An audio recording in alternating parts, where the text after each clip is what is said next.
ნუ ამაზე შეიძლება ვიკამათოთ ახლა კი, მაგრამ მე კაი ის იყოს, უფრო სიწყნარე რო იყოს. ხო, სიწყნარე რო იყოს, ხო, თორე, როგორც ასეთი. მე აქ შესარიგებლად არ ვარ, მე საკამათოდ ვარ. რამე ყვარ შეგვეშალა. ეთახვები თუ არ ეთახვები, ამას არ აქვს მნიშვნელობა. აქ თავარია რატომ? ჩემი გადაცემის სტუმარია საქართველოს ჩემპიონი ფიგურულ ციგურაობაში მარიამ ჩიტაძე. მოგესალმები მარიამ. მოგესალმები. როგორ ხარ? კარგად, როგორ ხარ? ძალიან კარგად. შენი სტუმრობიდან გამომდინარე, ძალიან გამახარე. მადლობა სტუმრობისთვის. მოდი მარიამ შევხვდეთ და გადავიდეთ პირველ თემაზე. გადავიდეთ.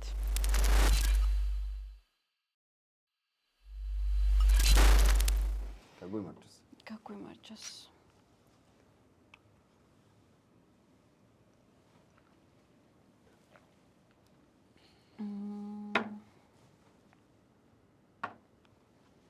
შენ გაქვს 30 წამი. შენი აზრის გასამყარებლად და გისმენთ. ხო, არ ვეთანხმები, თქვათ აქ ვერ წავედი, მაგრამ მგონია რომ იცი რა ზოგადად ან ყოველდღიურ ცხოვრებაში ყოველდღე იმდენ პატარ-პატარა პრობლემა შეიძლება წააწყდე, რომ ამან რო რაღაც ის შეგიქმნას დაბრკოლებები და რაღაც ერთ დიდ პრობლემად გექციოს და შემდეგ რაღაცეებში შეგიშალოს ხელი, ფიქრობ რომ ნუ არ არის ეს სწორი და ფიქრობ რომ თითოეულმა ადამიანმა უნდა გაითავისოს და გაიაზროს ის, რომ ეს ცხოვრება ყველას ხვდება ცხოვრების გზაზე სხვადასხვა პატარა პრობლემა და ნუ რაღაცა დიდ დაბრკოლებად და დიდ იმად რა თქმა უნდა გააჩნია პრობლემას. შენ სამწუხაროდ კარგი, მურამალე გავიდა. ძალიან მალე გავიდა. არა, უშავს გვექნება საერთო წუთი. ხო, არა, სრულიად გეთანხმები. ძალიან მომეწონა შენი აზრი, რაც დააფიქსირე. და მართალია, ადამიანები ზოგადად იმიტომ ვართ ადამიანები და ბევრად უფრო გონივრულები, სხვა არსებებთან შედარებით, რომ ამ პრობლემებს არ უნდა მიცვეთ საშუალება, რომ უფრო გაგმოვდეს და რაც უფრო პატარა პრობლემას დროულად მოვაგვარებთ, რაც უფრო მალე მოხდება ამ პრობლემის მოგვარება, შესაბამისად ენერგიაც მეტი დაგვეზოგება, ასე რომ ვთქვათ, და არ მოგვიწევს დიდ პრობლემებთან შეჯახება და ამიტომაც რაც შეიძლება მეტი უნდა ვიმუშაოთ საკუთარ თავზე, საკუთარ ურთიერთობებზე. ამოიწურა ჩემი დროც. აი, ეს კი დავემთხვიეთ ამაში, ანუ რაღაც ერთ იმაზე ვართ. ეს დაამატებდი. აი, სხვათა შორის რამდენიმე დღის წინ შემხვდა რაღაც ეს ციტატა, რომ როცა ჯანმრთელობის პრობლემა გაქვსო, მხოლოდ ერთი პრობლემაო. და როცა რაღაც ჯანმრთელი ხარო, ძალიან ბევრი პრობლემაო. ანუ ფიქრობ, რომ ზოგადად რაც გვაქვს, უნდა დავაფასოთ და რაღაც პატარა წვრილმა დეტალებზე ესეთი ყურადღება არ უნდა გავამახვილოთ. რა თქმა უნდა, ძალიან კარგი. მეტი უნდა ვიმუშაოთ საკუთარ თავზე, საკუთარ ურთიერთობებზე და პირველ რიგში ჩვენ თავთან ურთიერთობებზე, იმიტომ რომ ჩვენი თავის ყველაზე დიდი კონკურენტი ისევ ჩვენ ვართ. შესაბამისად, მეტი მუშაობა. კარგი, შეგვიძლია გადავიდეთ შემდეგ თემაზე.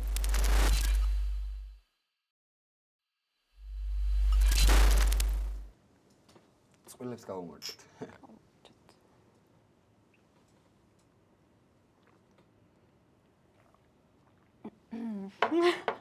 ვოუ. აქაც დავემთხვიეთ.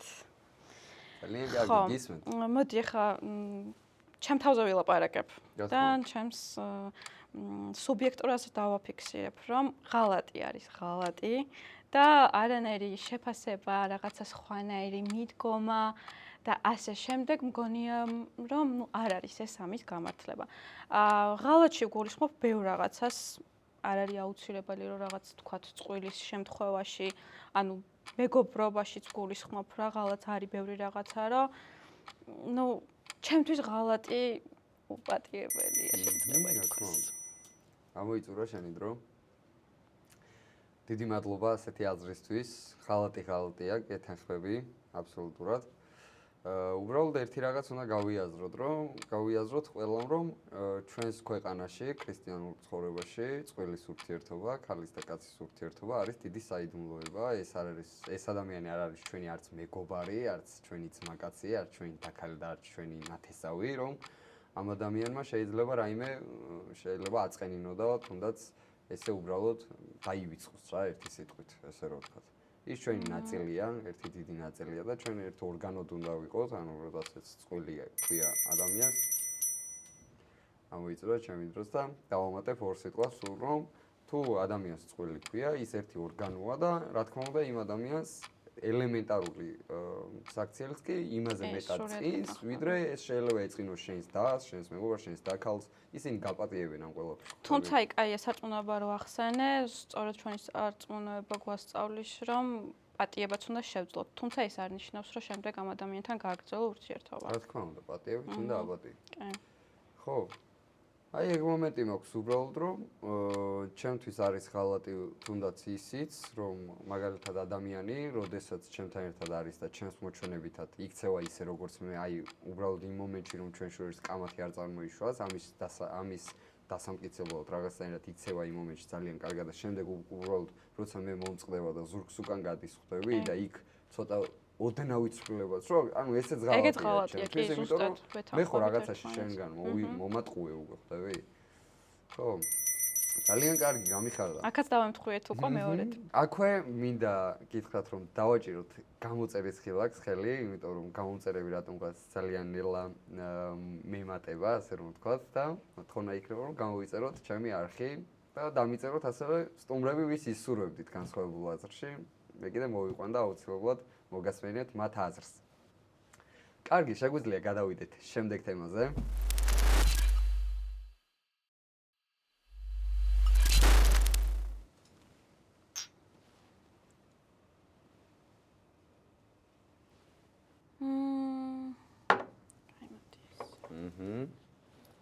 უკვე მესამე თემაზე დავეთანხმეთ. კი, მესამე თემაზე დავეთანხმეთ უკვე. და ანუ მგონია რომ შრომას ყოველთვის აქვს აზრი და ძალიან ბევრ ცნობილ და წარმატებულ ადამიანს აქვს ისტორია, როცა ნუ არ იყო რაღაც თავის საქმეში თავიდან ისეთი გამორჩეული, ნიჭიერი და მისი შრომით სწორად და თავდაუზოგავია იმ რაღაც ფიქრობ რომ ეს შრომა, დისციპლინა, მიზანდასახულობა მთავარია აი ხასიათი ადამიანის და ვფიქრობ რომ ეს განაპირობებს შემდეგ მის წარმატებას და შრომის გარეშე. სამწუხაროდ. ძალიან კარგი აქაც დაემთხვა ჩვენი აზრები. არაფერს ბევრს არ დავამატებ, ერთადერთი რაც მახსენდება ხოლმე, რაც არ უნდა გეწყინოთ რონალდოს ფანებს, მესი ბევრად ნიჭიერი იყო. არ ვიცი ფეხბურთში. ხო, შევს მეც მოვაფიქრე და უცებ რონალდო ერთხელ. ბევრად ნიჭიერი იყო, მაგრამ რონალდო იყო მშრომელი და ამ ადამიანმა შეძლო, ამასთან აი პირდაპირ კავშირშია ამ თემასთან, ამ ადამიანმა შეძლო და ასეთ ნიჭიერ ადამიანთან ერთად გაიყო 30 წლის განმავლობაში, არ ვიცი ხა წლებს თუ ზუსტად 30 წლის განმავლობაში დიდი საფეხბურთო სცენა. აქედან გამომდინარე შრომა და შრომა. სანამ წარმატება ჩემამდე არ მოვა. ზაზას ვაკითხვა კიდე. ჩემი დროც ამოიწურა, რას დაამატებ? პრინციპში თან ეცი რა არის, აი მყავს მეგობრები ხა გამახსენდა რამდენიმე რომ მეგობარი, რომელიც აი მართლა ეხა ერთო ფიქრობ რომ ნუ სახელს არ ვიტყვი, საკმაოდ წარმატებული იყო თავის სფეროში, ასე ვთქვათ, მაგრამ და ძალიან ნიჭიერი, აი გამორჩეულად ნიჭიერი თავის სფეროში და მის მაინც ხასიათმა აი ამ სიზარმაცემ აი ფაქტობრივად ნუ ვეღარ გააგრძელა ეს თავისი გზა აი ამ ხასიათის გამო. არა და აი მართლა გამორჩეულად უნიჭიერესი თავის საქმეში. და ნუ აი კიდევ ერთხელ ვიტყვი რომ ხასიათი აკეთებს ალბათ მით უმეტეს ახლა სპორტსმენი ვარ და ვიცი რამხელა საქმე შეიძლება გაგიკეთოს ხასიათმა. კი, აბსოლუტურად მართალია, მეც ძალიან ბევრი ადამიანი ვიცი, მაგრამ ძალიან ბევრი ადამიანი ვიცი ასევე ისეთი, ვინც შეიძლება ნიჭი საერთოდაც არ ქონია, ბევრი უნიჭო მომღერალი ვიცი, რომელმაც ძალიან ბევრი კარგი სიმღერა დატოვა ბოლოს და მისი შრომით გააკეთეს ეს ყველაფერი. ამიტომ ყველაფერი გამომუშავებადია. რაც უფრო მეც იმუშავებ საკუთარ თავზე, მეტად გახვალ უკეთეს შედეგებს. ძალიან კარგი, დროშიც სუსტად ჩავეტიეთ და შეგვიძლია გადავიდეთ შემდეგ თემაზე.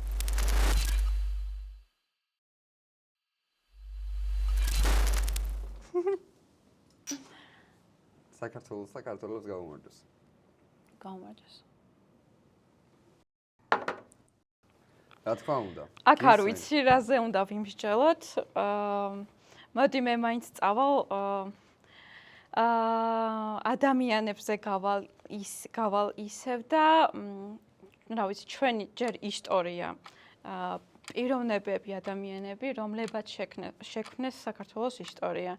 ნუ აი რა ვიცი, საიდან თუნდაც მწერლები, ეხლა სპორტსმენები, აი არ ვიცი, ისე მიხარია ყველას წარმატება, ნუ ეხლა ვისაც გულის, რადგან მე სპორტსმენი ვარ, მაინც სპორტისკენ მივდივარ ხოლმე. მგონია, რომ ეს რაღაც ხასიათი და ეს რაღაც ეროვნულობა კიდე სხვა ცალკე საქმეს გვიკეთებს თითოეულ ჩვენთაგანს ჩვენს პროფესიაში. ხო, ამოიწურა სამწუხაროდ შეიძლება და მაპატია ამ თემაზე საერთოდ რომ გაგაწყვეტინე, უსასრულოდ შეიძლება მეც ლაპარაკი. ხო ისე ემოციური ხდები ხოლმე ამ თემას როცა ვეხებით. იმიტომ რომ ბევრის სახსნას არ დავიწყებ, არაფერს არ ვიტყვი ისეც, რავი, ქართველებო გენოცვალეთ, მიყვარხართ, სადღეგრძელოში გადავიდეს. პირდაპირ ეგრე შეიძლება რომ გადამივიდეს და გადავიდეს იყოს, მიყვარხართ, გაფასებთ, ჩვენი კულტურა მიყვარს, ჩვენი წესი მიყვარს, ადათი მიყვარს და რავი რა, აი ის იმდენად ისტორიული ერი ვართ ზოგადად და დღესდღეობით კიდე ბევრი გმირის ქვეყანა ვართ და რავი რა, აი ჩვენ ბიჭებსაც გადახედე ეხლა დღეს რომ დადგა როგორც იქნა ის მომენტი. ძალიან ცუდია რომ მოიწურა ჩემი. ვერ ვეთქო, ანუ აი მართლა უსასრულოდ შეიძლება, რა ვიცი. ჩვენს რო გადახედო ის, ნუ აღარ ვიძახი იმ ადამიანებს, ვის სიცხეც მართლა ჩვენი ქვეყანა დგას, ჩვენს გმირებზე, რო გადავდოთ ცალკე სპორტი, რაღაც დამწერლობა და ასე შემდეგ, რა ვიცი, ჩვენ საიდან მოვდივართ ჯერ, რამდენი წამყვანი ქვეყანა არ იყო, როცა ჩვენ ვიყავით და როდის კვება, ანუ ჩვენი სამზარეულო, როდის წერდა შოთა ვებრყისყაოსანს აი ის.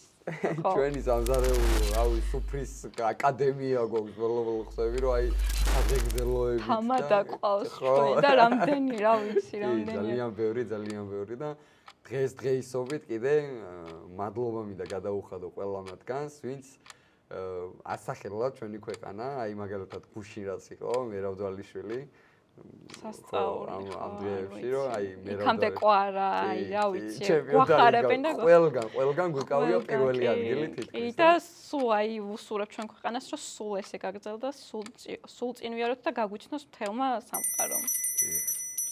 ძალიან მიხარია, რომ სხვანაირად არ შეიძლება. კარგი.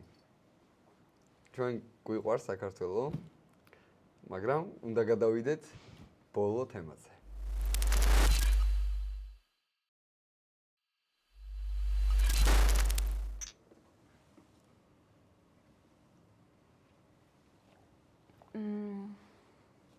როგორ რა იგულისხმე ეგ არის? მე არ დადე შენ აბა და მიხვდები რა იგულისხმე. მე არ ვიცი.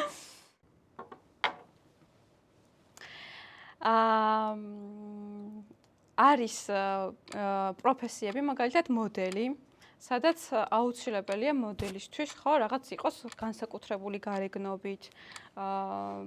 თუნდაც აი ახლა მე მაგალითად აი ყოველ ჯერზე ვიქტორიას სეკრეტის ჩვენებებს აი აღფრთოვანებით ვუყურებ და ვფიქრობ, რომ ნუ ეს გოგოები არიან აი რაღაც ულამაზესები და თავისი აი ამ ულამაზესი გარეგნობით იწყობენ აი ამ სამოდელო წარმატებულ კარიერას. გასაგებია და სრულიად მისაღებია შენი დამოკიდებულება. ძალიან კარგი, სრულიად ვეთანხმები, რომ ქალმა საკუთარი სხეული არ უნდა გამოიყენოს, მეც ეს დებულება როგორც გავიგე, ისე გპასუხობ. გამოყენება, რასაც ქვია, ანუ ხვდები, რაღაც ცოტა ისე უხეშად იყო, ნათქვამი, რომ ეს გამოყენება არ მომეწონა, ხვდები და აქედან გამომდინარე, ვფიქრობ, რომ არ უნდა გამოიყენოს საკუთარი სხეული. პირიქით, ვფიქრობ, რომ ქალის სხეული მეტად დაფარული უნდა იყოს, ჩემი გადმოსახედიდან. მეტად ხელმიუწვდომელი უნდა იყოს, რა პროფესიისაც არ უნდა იყოს ეს ადამიანი. მესმის მოდელობაც მესმის, მაგრამ მოდელი არ იცვამს, მოდელი მხოლოდ არ იხდის ტანსაცმელს ჩემი აზრით. მოდელი იცვამს ტანსაცმელს. ხო, აი ნახე, კითხვები შენი შედგენილია და შენ შესაბამისად, ნუ რა იგულისხმე? ხო, ნუ ვისიც არის, ხო? ანუ შენ, მე ვიცი რომ შენი შედგენილია. ხო. მე ეგრე ვიცი. და ნუ შესაბამისად, ნუ შენ რა იგულისხმე, ალბათ იმაზე უპასუხე და მე როგორ გავიგე, ისე უპასუხე. გასაგებია. ხო, გეთანხმები. მაგრამ უბრალოდ აი ეს მომენტი არ მომეწონა, სხეულის გამოყენება რაღაც. ხო, გამოყენება ცუდად ჟღერს ისე კი. სხვა რაღაცებზე მიყავხარ და ეს გამოყენება კი, ანუ ეგრე თუ ცოტა სხვა კუთხე ორნაირად შეიძლება შეხედო ამ ყველაფერს და ისე როგორც შეხედე, გეთანხმები. და მე ცოტა სხვა კუთხით შევხედე, კარიერა აი თუნდაც აი ამ მოდელობაზე, ну განგიმარტე როგორც. ძალიან კარგი, მაგრამ მე მაინც მეც დამეთანხმე. ხო. იმ მომენტში როგორც მე როგორც მოდელობის ამბავში გეთანხმები. მოდელობის ამბავში გეთანხმები. მაგრამ არის ის მომენტი, რომ შეიძლება მაგაზეც არ დაგეთანხმები, იმიტომ რომ შეიძლება ნუ ამაზე შეიძლება ვიკამათოთ ახლა კი. მოდელმა ხო აუცილებლად მისი სხეული მაგალითად შეიძლება მე თავისი სილამაზე შეიძლება გამოიყენოს სწორად და ეს არ უნდა იყოს აი სხეულის გამოყენება. აი ცუდად გამოყენება შეიძლება და ხო და რაღაცნაირად ხო, არ ვიცი შეიძლება მეც თუმცა მაინც მგონია რომ აი ამ ვიზუალს ძალიან კარგად იყენებენ ეს ადამიანები, რომლებიც აი ახლა თუ მე რაღაც ვახსენე, ძალიან ლამაზია და ნუ რა ვიცი, თუმცა ეხლა არ ყველას ვფიქრობ, რომ ყველა ადამიანს თავისი სილამაზე აქვს და რაღაცა და ნებისმიერ შეუძლია ეს თავისი რაღაც ნიშას რო ეძახიან, გამოიყენოს თავის პროფესიაში და ნუ რაღაც ამით დაამახსოვროს ხალხს თავი. ძალიან კარგი. დიდი მადლობა მინდა გადაგიხადოს სტუმრობისთვის. ასევე მადლობა რომ დამიძახე. იმედია რომ კიდევ განმეორდება და კიდევ გვექნება ბევრი საინტერესო საუბრები. ჩემი გადაცემის სტუმარი იყო მოციგურავე მარიამ ჩიტაძე.